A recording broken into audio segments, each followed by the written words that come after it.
వీధి సువార్త చేయాలి, చేయండి, తప్పేమీ లేదు. కానీ వీధి సువార్త పేరిట గొడవలు పెట్టుకోవద్దు. మొన్న కొందరు వెళ్ళారు, క్రైస్ట్ గాస్పెల్ టీమ్, సంచులు వేసుకుని తెల్ల బట్టలు వేసుకుని పోయినారు. పోతే అక్కడ వాళ్ళు అడ్డుకున్నారు. వాళ్ళు కొట్టనీకి వస్తే ఈడు కొట్టనీకి వెళ్తున్నాడు, ఆడు తిడితే ఈడు తిడుతున్నాడు. ఏం చెప్తున్నావు నువ్వు?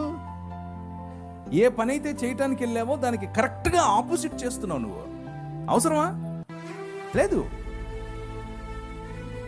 ఎదగాలి, ఆలోచన స్థాయిలో పైకి రావాలి. మాధ్యమాలను ఉపయోగించండి. మీరు చేస్తున్నటువంటి ఈ మాధ్యమ పరిచర్య ఎక్సలెంట్. మొన్న జరిగిన డిస్కషన్ 7 లక్షల మంది చూశారు. అందరూ క్రైస్తవులే చూసింటారా? No no. మన మాట ఉప్పు వేసినట్లుగా ఉంటే, మన మాట తగ్గింపుతో ఉంటే, మన మాట అవతలి వారు వారి భావజాలం ప్రకారంగా రెచ్చిపోతూ ఉంటే, మనం మన భావజాలం ప్రకారంగా తగ్గించుకుని మాట్లాడితే ప్రజలను గెలవడం చాలా ఈజీ. ప్రజలను గెలుస్తాం. ఈ భావజాలంతోనే ప్రభువు ఈ లోకాన్ని గెలిచాడు. మనం అలాంటి భావజాలంతోనే సువార్త చేయాలి. సో సువార్త చేయండి.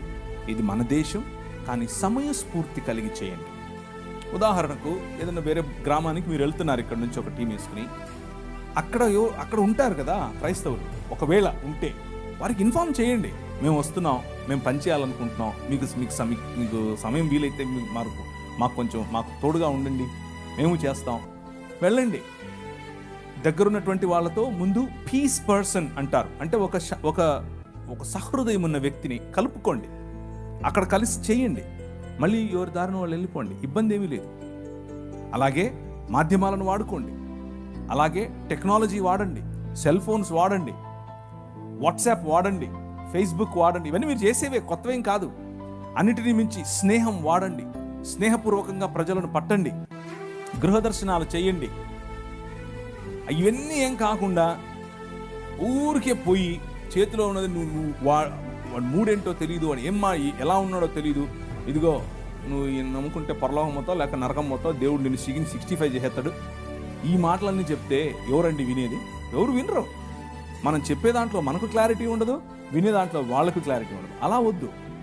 ఒక స్ట్రక్చర్డ్ వేలో, ఒక పద్ధతిగా గనక మనం చేస్తే మనం చాలామందిని గెలవచ్చు. సో నా ఆన్సర్ ఏంటంటే, ఇది మన దేశం, కానీ సమయస్ఫూర్తితో ప్రజలను ఆకర్షించే విధంగా, ఆకట్టుకునే విధంగా సువార్త పరిచర్యను చేయండి.